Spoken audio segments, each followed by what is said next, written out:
Hello students, इस video में हम करेंगे क्लास 8 साइंस चैप्टर नंबर 11 के क्वेश्चन आंसर्स जो आपके एनसीईआरटी बुक में दिए हुए हैं। ठीक है, तो चलिए स्टार्ट करते हैं। Question number 1, give to example each of situation in which you push or pull to change the state of motion of the object. आपने दो एग्जाम्पल बतानी है और उसमें ऐसी सिचुएशन होनी है कि आप पुश करो और पुल करोगे तो उनके मोशन में चेंज आ जाए। मोशन में चेंज आ जाए मीन्स अगर आपकी यहाँ बॉल पड़ी है, आप इसको चाहे पुश करो चाहे पुल करो, ये बॉल यहाँ से अपनी जगह से चलना शुरू कर दे, आगे बढ़ने लग जाए। ठीक है, तो first example, hit the ball and coming to us. देखो, अगर हम बॉल को हिट करेंगे और वो हमारे पास आ जाए या दूर चली जाए। ठीक है, उसके बाद किकिंग टू फुटबॉल, अगर फुटबॉल को हम किक मारेंगे तो वो भी क्या हो जाएगी, आगे को चलने लग जाएगी। ठीक है, next question number 2, give to example of the situation in which applied force cause a change in the shape of an object. अब यहाँ पर इस सिचुएशन में आपने क्या करना है, फोर्स अप्लाई कर लेना है तो जिससे उसकी शेप में चेंज आ जाए। तो क्या है, स्ट्रेचिंग ए रबर बेल्ट। रबर बेल्ट को अगर आप स्ट्रेच करोगे, खींचोगे तो क्या होगा, उसकी शेप चेंज हो जाएगी ना।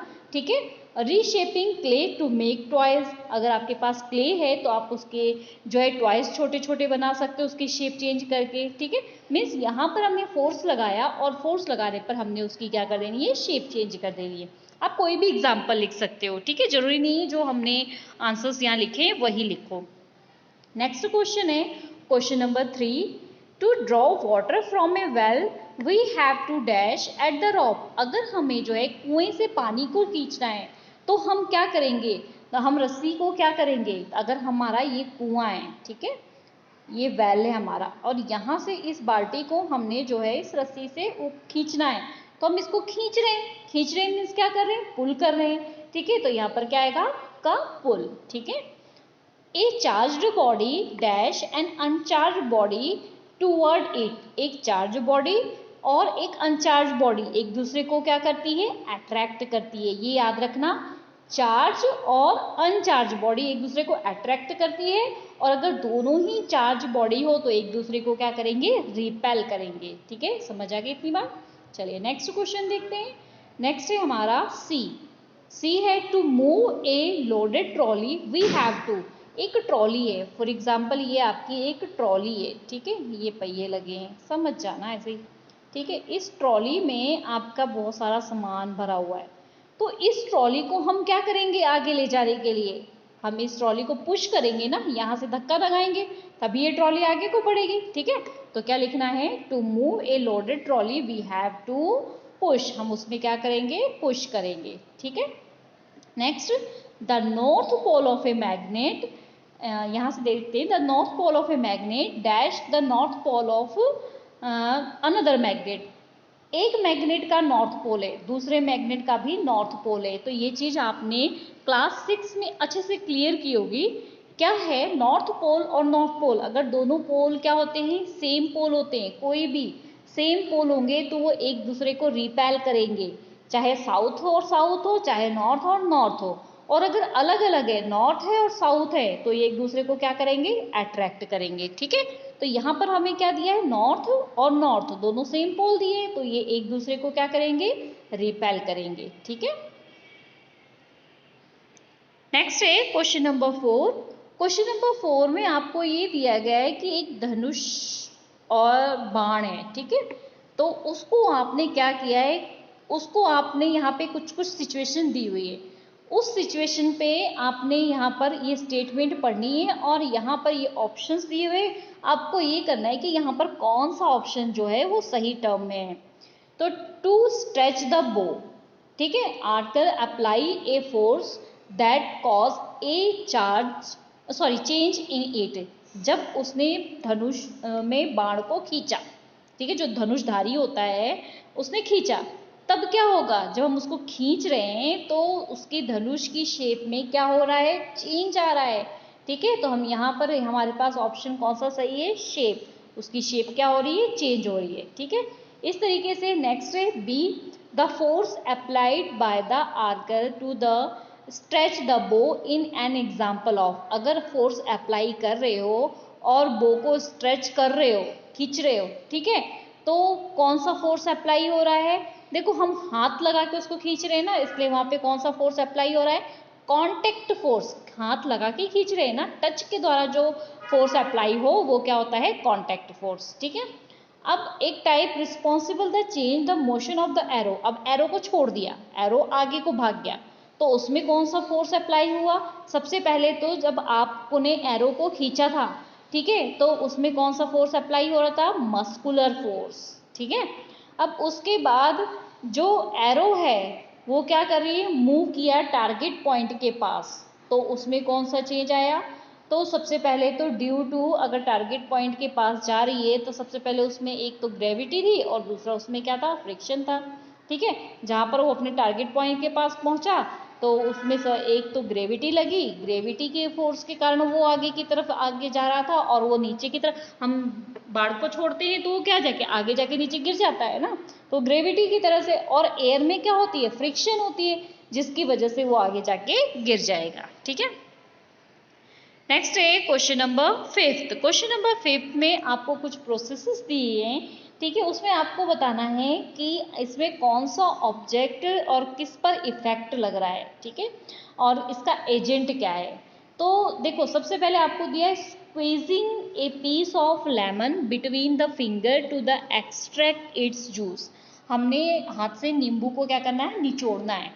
तो अब इसमें आपको बताना है एजेंट क्या है और इफेक्ट क्या पड़ रहा है और ऑब्जेक्ट क्या है। तो देखो हमने इसमें ऑब्जेक्ट हमारा क्या है? लेमन, तो लेमन लिख लिया।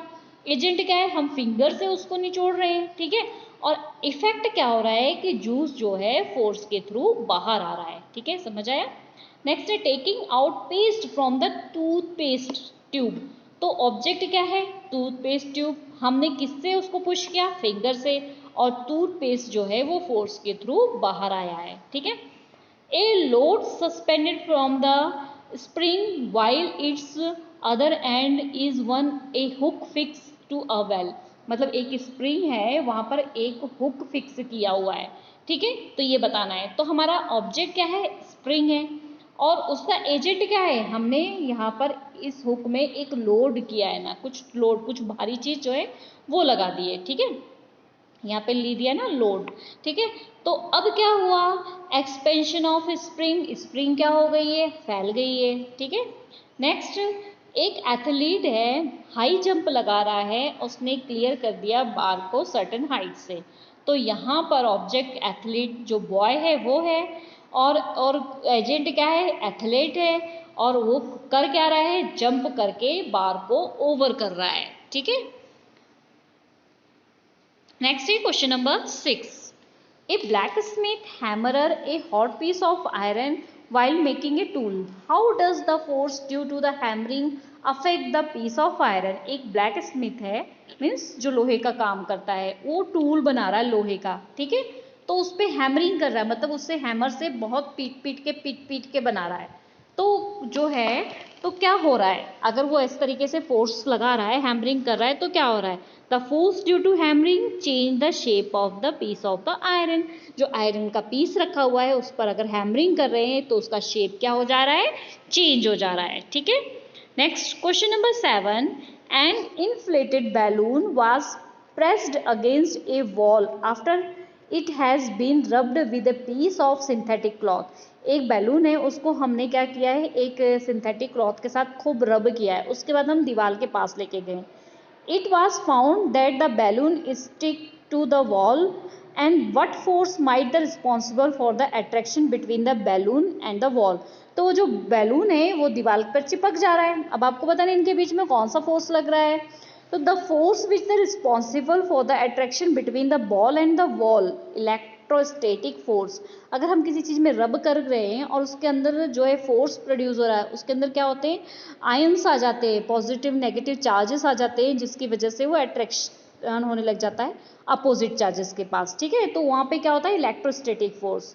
और when we rub the balloon by synthetic cloth, जब हम रब कर रहे हैं बैलून को सिंथेटिक क्लॉथ से, तो क्या होता है, वो तो उसके पास दूसरा चार्जेस होता है और वॉल के पास दूसरा चार्जेस होता है, जिससे वो एक दूसरे को क्या कर देते हैं, एक चार्ज होता है एक अनचार्ज होता है, वो एक दूसरे को अट्रैक्ट करने लग जाते हैं। और इस किसके कारण होता है, ये इलेक्ट्रोस्टैटिक फोर्स के कारण होता है। ठीक है, next question number 8, name the force acting on A plastic bucket containing water held above ground level in your hand. आपने क्या किया है, प्लास्टिक की बकेट, उसमें वाटर है और ग्राउंड में होल्ड करके खड़े हो।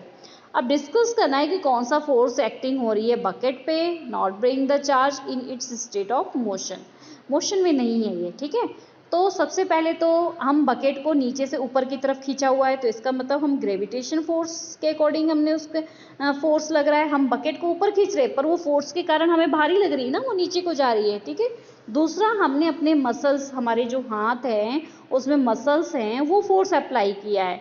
ठीक है, तो it is the apply by our hand to lift the bucket in upward direction. Although these force are the acting on the bucket, no change in the found in the state of motion because two force are the balancing each other as a result net force is zero। तो यहाँ पर muscles force उसको खींच रही है और gravitation force उसको नीचे जगह जा रही है।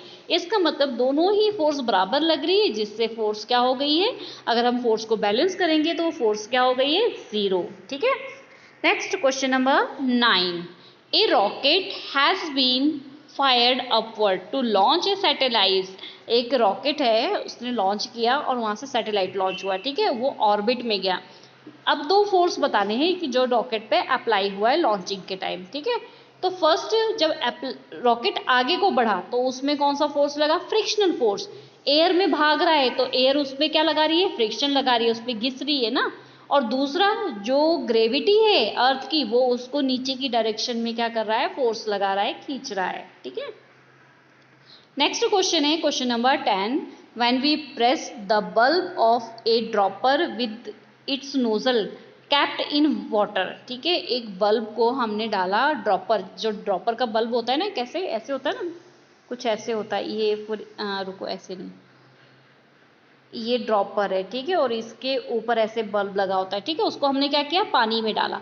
पानी में डालने के बाद इसको हमने क्या किया, स्क्वीज किया, ऐसे पुश किया। ठीक है, तो हमने क्या देखा कि जो उसकी खाली जगह थी, जब हमने पुश किया तो वहाँ पे बबल्स आ रहे थे और वो वाटर बाद में ड्रॉपर के अंदर क्या हो गया, फिल हो गया। तो ऐसा क्यों हुआ, pressure of water, gravity of earth, shape of rubber bulb, atmospheric pressure. तो राइट आंसर क्या है, एटमॉस्फेरिक प्रेशर। जब एटमॉस्फेयर का प्रेशर लगा तो वो पानी जो था वो खाली जगह, एयर जो हुई, एयर पे प्रेशर लगा, एयर बाहर आ गई, तो एयर की जगह पे कौन घुस गया, वाटर घुस गया। ठीक है, ओके स्टूडेंट्स, आई होप ये क्वेश्चन आपको अच्छे से क्लियर हो गए। तो प्लीज़ वीडियो को लाइक और चैनल को सब्सक्राइब करना मत भूलना। मिलते हैं नेक्स्ट वीडियो में, तब तक के लिए बाय बाय।